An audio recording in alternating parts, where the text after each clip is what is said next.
practitioner, I cook up a cocktail. It's causing me to live longer, but the pain's still there. So I'm just like, look, I can't take it anymore. You gotta stop, doc. I need to get out of here. And the doctor says, look, I can't kill you. I can't do that. He was like, well, you know, that cocktail that you're giving me, that you give me an injection every day, is it making me live longer? It is. Can you get the pain to stop? I can't. Okay, well, I don't want the cocktail anymore. And the point is, quote, suppose the doctor agrees to withhold treatment. So the doctor agrees. The doctor says, I'm going to withhold the treatment here and allow you to die. Right? Because I recognize that insofar, and a lot of this text, this is the genius of this text also, is that it's clearly multiple levels. There's a very surface level read of the text, which I'm so not interested in.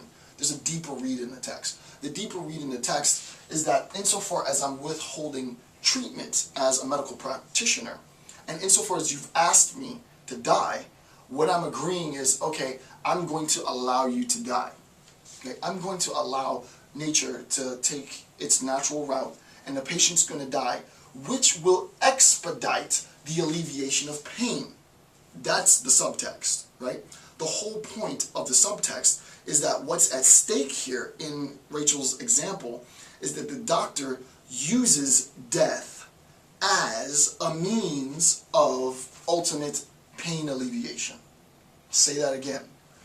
The subtext, this is not stated explicitly in the text at all, but it is undeniably the subtext. The subtext is that the doctor agrees with the patient that the throat cancer is so bad, that it hurts so bad, that yes, your treatment is prolonging my life, but it's not alleviating the pain, it's not improving the quality of my life, which I'll talk about later, and I want to die. The doctor agrees. This is, you cannot augment the hypothetical example. Suppose the doctor agrees.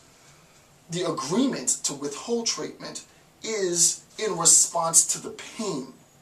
Thus, the subtext is that, and this is very important, the incorporation of death as a means of pain alleviation, as the ultimate means of pain alleviation, is what's at stake here.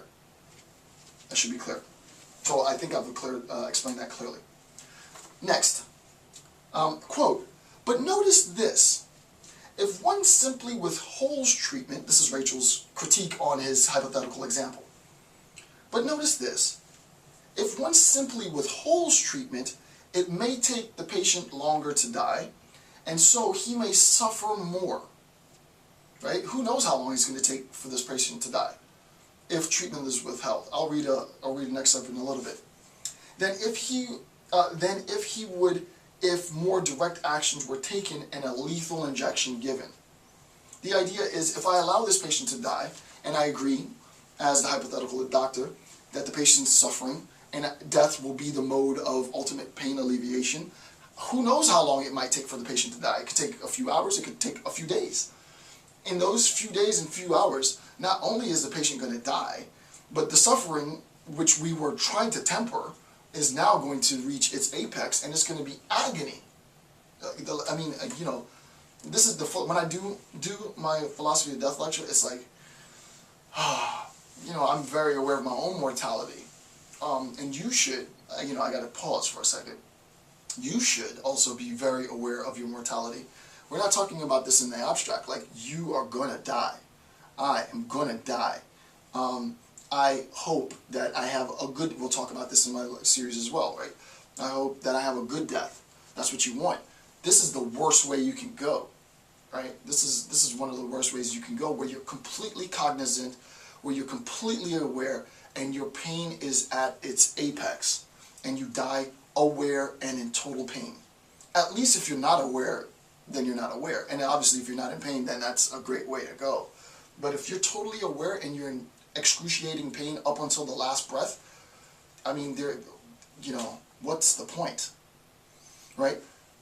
What Rachel's does here is he recognizes that and he says, wouldn't it be better just to alleviate this pain in a couple of minutes? I cook up a cocktail of, you know, God knows what. I inject the patient with this cocktail and the patient dies in 15 minutes. Isn't that better than allowing the patient to die? So now we have sort of, and I want this to be a very emotive lecture. I want you to feel it. so much. I don't want, most of my lectures are theoretical and heady. I don't want this one to be so heady. I want this one to be more emotional, more sort of emotive, because it just doesn't feel right. It doesn't feel right. I don't want to see myself in this situation where I'm in excruciating pain and I just have to bear through it up until the point that I'm dead. No, if I can get out of here quick, let me get out of here quick and painless. Say my goodbyes and I'm gone, right? Isn't that better? Asks Rachel's. So I want to read an example. If you're not convinced yet, I think this is probably the most powerful hypothetical. Well, this is not a hypothetical example; it's a true example. But he brings up what I think is, it's a huge long passage, but I have to read every word because it's all good. Get the text I recommend and follow along. It's page 22 and page 23 of the text. I'm just going to read the whole bit, and it's going to take a while. Here's the example. It's the Down syndrome example. In the United States, and I'll explain it after the fact, but I'm not going to stop and sort of explain each bit. I'm just going to read the whole thing, and then I'll give you a visual. In the United States, about 1 in 600 babies at the time, and that's the only bit, about 1 in 600 babies is born with Down syndrome. Most of these babies are otherwise healthy. That is, with only the usual pediatric care, they will proceed to an otherwise normal infancy. Some, however, are born with congenital defects such as intestinal obstruction that require operations for them to live, right, if they are to live. Sometimes the patient and the doctor will not decide on the operation, will decide not to operate and let the infant die. So sometimes the parent and the doctor will decide not to operate, and because of the blockage, and let the infant die. Anthony Shaw describes what happens, and here's a quote from another text from Shaw. Quote, "When surgery is denied, the doctor must try to keep the infant from suffering while natural forces sap the baby's life away. As a surgeon whose natural inclination is to use the scalpel to fight off death, standing by and watching a salvageable, meaning savable, baby die is the most emotionally exhausting experience I know. It is as a conference in a theoretical discussion to decide that such an infant should be allowed to die. It is altogether different to stand by in the nursery and watch as dehydration and infection wither a tiny being over hours and days. It's totally different to present a paper at the conference talking about allowing to die.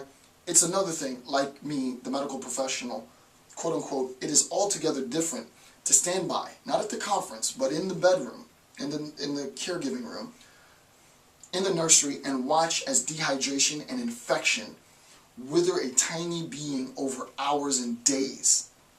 This is a terrible ordeal for me and the hospital staff, much more so than for the parents who never set foot in the nursery."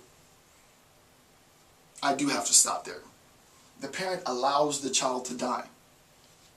They never step foot in the nursery to see what that really looks like, to see what it smells like. The physician describes withering and dehydration as infection sets in. I can't imagine how macabre that must be.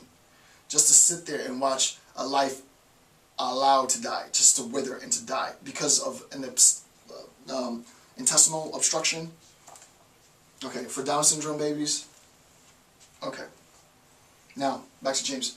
I can understand why some people are opposed to all euthanasia and insist that such infants must be allowed to live. I think I can also understand why other people may favor these babies quickly and destroying these babies quickly and painlessly. But why should anyone favor letting dehydration, quote, dehydration and infection wither a tiny being over hours and days? The doctrine that says that a baby may be allowed to dehydrate and wither, but may not be given an injection that would end its life without suffering, seems so patently cruel as to require no further refutation.